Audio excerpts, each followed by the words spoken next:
ભરૂચ જિલ્લાના ઝઘડિયો તાલુકો રામ ભક્તિના રંગે રંગાતા બજારોમાં રસ્તાઓ રોશનીથી ઝળહળી ઉઠ્યા હતા। ઝઘડિયા રાજપારડી અને ઉમરલા નગરો સહિત ઠેર ઠેર પ્રાણ પ્રતિષ્ઠાની ઉજવણી કરી શોભાયાત્રા કાઢવામાં આવી હતી।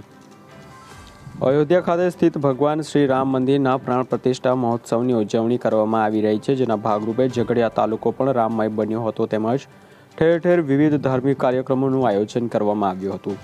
રાજપારડી નગર રામમય બનીને પ્રાણ પ્રતિષ્ઠાના પ્રસંગને આવકારવા સજ્જ બન્યું હતું। અયોધ્યા ખાતે યોજાયેલ પ્રાણ પ્રતિષ્ઠા મહોત્સવ અંતર્ગત રાજપારડી નગરમાં વિવિધ કાર્યક્રમોના આયોજનો કરવામાં આવ્યા હતા। બપોરે 2 કલાકે ભવ્ય શોભાયાત્રા નીકળી હતી। ડીપી શાહ વિદ્યા મંદિરથી નીકળીને નગરમાં ફરીને કન્યા શાળાએ પહોંચી સંપન્ન કરાઈ હતી।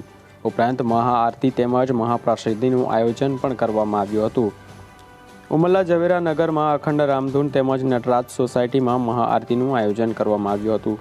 ધાર્મિક કાર્યોમાં અગ્રેસર રહેતા ગોકુલધામ મહિલા મંડળ દ્વારા ઉમરલા નગરમાં વિવિધ માર્ગો પર શોભાયાત્રાનું આયોજન કરવામાં આવ્યું હતું।